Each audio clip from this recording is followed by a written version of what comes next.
नमस्कार, जय माता दी। मैं हूँ आपकी अपनी लाइफ डिजाइनर जीतू आचार्य। धीरे धीरे हम पहुंच चुके हैं छठे पड़ाव पर, यानी नवरात्रि का छठा पड़ाव माँ कात्यायनी की पूजा का होता है। यानी नव दुर्गा के छठे स्वरूप माँ कात्यायनी की बात करते हैं हम। माँ कात्यायनी की पूजा में जितना दिव्य पूजा का प्रभाव दिन की पूजा से मिलता है, उससे कई गुना ज्यादा प्रभाव गोधूली वेला की पूजा से मिलता है। लेकिन अगर हम रात्रि की पूजा करते हैं तो विलक्षण योग संयोग के साथ चमत्कारी प्रभाव भी हमें देखने को मिलता है। माँ कात्यायनी की पूजा में हमें खास करके किस चीज का ध्यान रखना है? माँ कात्यायनी की पूजा में दिन की पूजा के साथ रात्रि की शंखनाद बजते ही जो पूजा करनी है, जो आपने प्रयोग करना है, वो दिव्य प्रयोग होगा। इससे आपके जीवन की समस्याएं तो दूर होंगी, लेकिन बल, बुद्धि और तेज भी मिलेगा। अगर आप शादी की समस्या को लेकर के पीड़ित है, यानी आपकी उम्र है शादी की, लेकिन वर या वधू ढूंढने में बहुत तकलीफ हो रही है, तो माँ कात्यायनी की पूजा करनी चाहिए। अगर आप प्रेम संबंध में हैं, लेकिन वो प्रेम जायज प्रेम की बात होती है, यानी अगर आप दिल से उस व्यक्ति को प्रेम करते हैं, स्वार्थ कहीं नहीं इसमें छुपा हुआ और किसी दूसरे का नुकसान नहीं छुपा हुआ, तो आप इस उपाय को, इस पूजा को करने के बाद अपने सच्चे प्रेम, सच्चे प्यार को पा सकते हैं। शंखनाद की बात होती है, यानी कौन सा ऐसा दिव्य समय, जिस समय अगर आप उपाय करते हैं तो आपको कई गुना ज्यादा लाभ मिलता है। तो माँ कात्यायनी की पूजा का शंखनाद बजने जा रहा है, यानी इस ध्वनि के बजते ही आपने अपने उपाय को करना है। लेकिन ये ध्वनि कब, कौन सा समय होगा, ये हम आपको थोड़ी देर से बताएंगे कि कौन से समय में आपने खास करके माँ कात्यायनी की रात्रि की पूजा का प्रयोग करना है। चलिए हम बता देते हैं कि वो दिव्य समय कौन सा है। रात को 10:45 का जो समय है, ये है शंखनाद की ध्वनि का समय। यानी शंखनाद बजेगा और आपकी सारी मनोकामनाएं माँ कात्यायनी पूर्ण करेगी। शंखनाद तो 10:45 पर बजा, लेकिन आपको प्रयोग कौन सा करना है? अब जब हम माँ कात्यायनी की बात करते हैं तो माँ कात्यायनी आपको आशीर्वाद भी देती है, आपके अंदर एक क्षमता भी लाती है, यानी कठिन से कठिन परिस्थितियों से कैसे बाहर निकलना है, कैसे अपने मनोबल को आपने बढ़ा करके रखना है, उन सब चीजों को बहुत ज्यादा सपोर्ट करती है। माँ कात्यायनी की पूजा से मन शांत होता है। माँ कात्यायनी की पूजा से विचलितपन जो है वो दूर होता है। तो जब ये ध्वनि बजे तब आपने इस उपाय को करना है। लेकिन क्या उपाय करना है? सबसे पहले तो पीला कपड़ा लेना है आपने।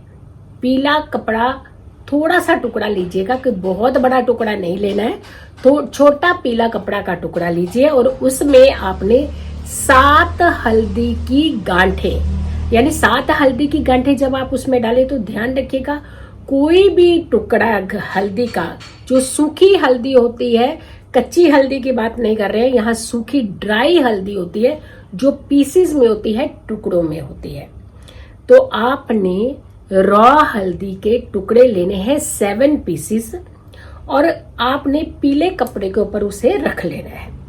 और उसे रख करके आपने ये शंखनाद की ध्वनि जब बजे तो आपने इस मंत्र का जाप करना है। मंत्र कौन सा पढ़ना है?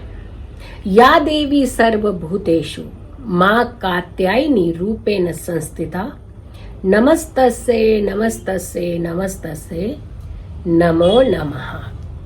108 बार इनका जाप कीजिए।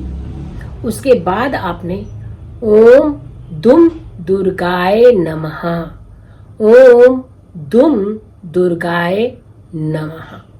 इस मंत्र का जाप 108 बार करना है। उसके बाद आपने जो पीले कपड़े में हल्दी की गांठें रखी हैं उन नॉट्स को उठा लेना है और उसकी एक छोटी सी पोटली बना लेनी है। इस पोटली को जो शादी की बात अपने घर में चलाना चाहते हैं या जिनकी शादी में रुकावटें बार बार आ रही हैं, वो अपने कपड़ों में इस पोटली को रख दें। ध्यान रखें वहां पे गारमेंट्स, अंडर गारमेंट्स नहीं होने चाहिए। यानी आप अगर महिलाएं हैं, गर्ल्स हैं, तो सलवार कमीज पैंट शर्ट हो सकती है उनकी। पुरुष हैं तो पैंट शर्ट्स हो सकती है, टी शर्ट्स हो सकती है, नाइट वेयर्स हो सकते हैं, लेकिन अंडर गारमेंट इसमें नहीं होने चाहिए। किसी एक जोड़े में आपने इस हल्दी की गांठ को रख देना है। जैसे ही आपकी शादी के संयोग बन जाए तो आपने इस गांठ को निकाल लेना है और फिर आपने हमें कॉल लगाना है कि अब आपकी मनोकामना मां कात्यायनी ने पूरी कर दी है। तो अब इस गांठ को आपने क्या करना है, जो गठरी आपने बनाई है, जो पोटली आपने बनाई है, उसका क्या करना है। तो आपने हमें कॉल करना है और हमने आपके क्वेश्चंस का आंसर देना है। तो सबसे पहले तो आप इस उपाय को शंखनाद की ध्वनि में मां कात्यायनी का ये महा उपाय जरूर कीजिएगा। इनफैक्ट इस उपाय को आप बहुत सारे लोगों को जरूर शेयर कीजिएगा। सिर्फ नवरात्रि जब पर्व आता है तो सिर्फ और सिर्फ दुर्गा के सिर्फ आशीर्वाद नहीं मिलते हैं, यहाँ 10 महाविद्याओं के भी आपको आशीर्वाद मिलते हैं। तो कौन सी महाविद्या का आशीर्वाद आपको मिलता है? षोडशी, आपको षोडशी जो महाविद्या का एक विद्या का रूप है, 10 महाविद्याओं में से षोडशी का आपको आशीर्वाद मिलता है। माँ आपके ऊपर पूरी तरह मेहरबान होती हैं और साथ के साथ आपने माँ कात्यायनी का ध्यान करते हुए उन्हें नैवेद्य, उन्हें नारंगी रंग के वस्त्र या फिर उन्हें लाल रंग के वस्त्र भी अर्पित करा सकते हैं।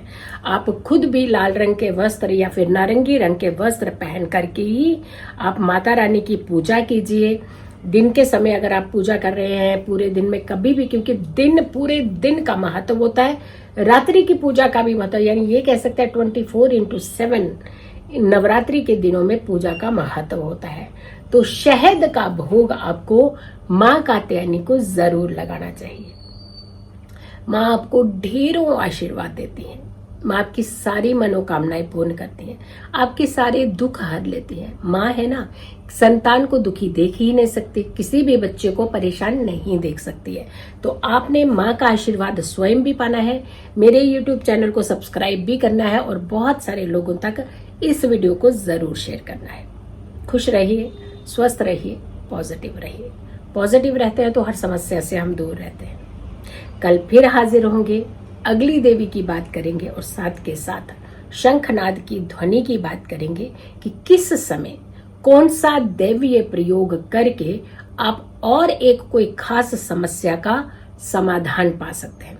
तो कल फिर से जुड़िएगा मेरे इसे YouTube चैनल पर।